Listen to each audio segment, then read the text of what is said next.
नमस्कार. लाडकी बहीण योजनेच्या अगदी ताज्या आणि महत्त्वाच्या अपडेट्सच्या या सविस्तर विश्लेषणात सर्वांचं स्वागत आहे. ह्या योजनेबाबत सध्या भरपूर चर्चा सुरू आहे आणि अनेक नवीन घडामोडी समोर येत आहेत. तर इकडे तिकडे वेळ न घालवता आपण थेट यामागची अचूक माहिती आणि फॅक्ट्स अगदी सोप्या भाषेत समजून घेऊया. चला तर मग सुरू करूया. 3,000 रुपये. होय, बरोबर ऐकलत. हीच ती रक्कम आहे जी सध्या सगळीकडे चर्चेचा विषय ठरली आहे. पात्र महिला लाभार्थ्यांच्या बँक खात्यांमध्ये एप्रिल महिन्याचं मानधन अधिकृतपणे जमा व्हायला सुरुवात झाली आहे. आणि खरं सांगायचं तर हे पैसे प्रत्यक्ष हातात पडू लागल्यामुळे अनेकांसाठी हा एक खूप मोठा दिलासा ठरतोय. बरं, आता आपण ह्याच्यात थोडं खोलात जाऊया आणि ही संपूर्ण टाईमलाईन नीट समजून घेऊया.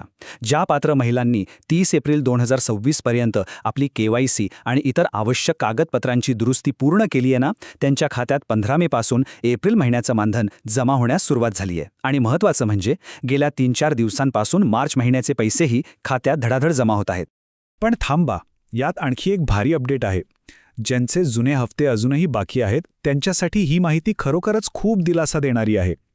कारण प्रशासनाकडून फक्त मार्च किंवा एप्रिलचंच काम सुरू नाहीये, तर जानेवारी आणि फेब्रुवारी महिन्यांचे जे रखडलेले हफ्ते होते ना, ते बॅकलॉगसुद्धा आता अतिशय वेगाने क्लिअर केले जात आहेत. म्हणजेच अडकलेल्या आर्थिक पाठबळ आता थेट लाभार्थ्यांपर्यंत पोचतंय.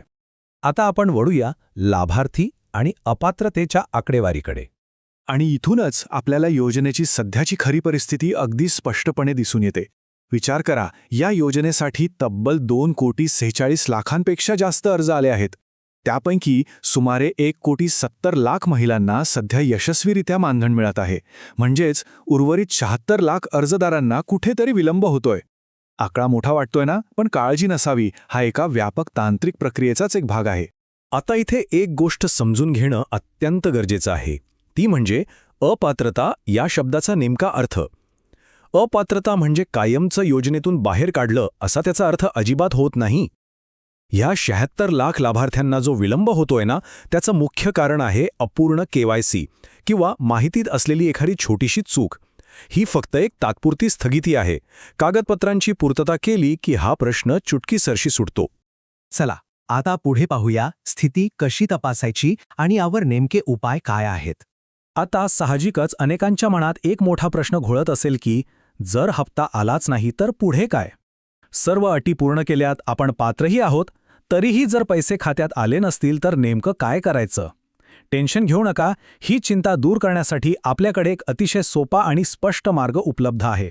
ही अडचण सोडवण्यासाठी फक्त 3 सोप्या स्टेप्स फॉलो करायच्या आहेत. पहिली स्टेप, योजनेच्या अधिकृत पोर्टलवर जाऊन ऑनलाईन लॉग इन करा. दुसरी स्टेप, तिथे प्रत्येक महिन्यानुसार तुमच्या हप्त्याचं स्टेटस चेक करा. आणि तिसरी सर्वात महत्त्वाची स्टेप, जर सगळी माहिती बरोबर असूनही पैसे आले नसतील तर तिथेच लगेच ऑनलाईन तक्रार दाखल करा.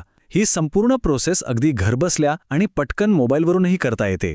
आता पोर्टल कसं वापरायचं किंवा तक्रार नेमकी कशी नोंदवायची याबद्दल जर सविस्तर मार्गदर्शन हवं असेल तर अजिबात काळजी करू नका. या संपूर्ण प्रक्रियेच्या स्टेप बाय स्टेप ट्युटोरियलच्या लिंक्स आपण खाली डिस्क्रिप्शन बॉक्समध्ये दिलेल्या आहेत. त्या माहितीचा वापर करून ही डिजिटल प्रक्रिया अगदी सहजपणे पूर्ण करता येईल.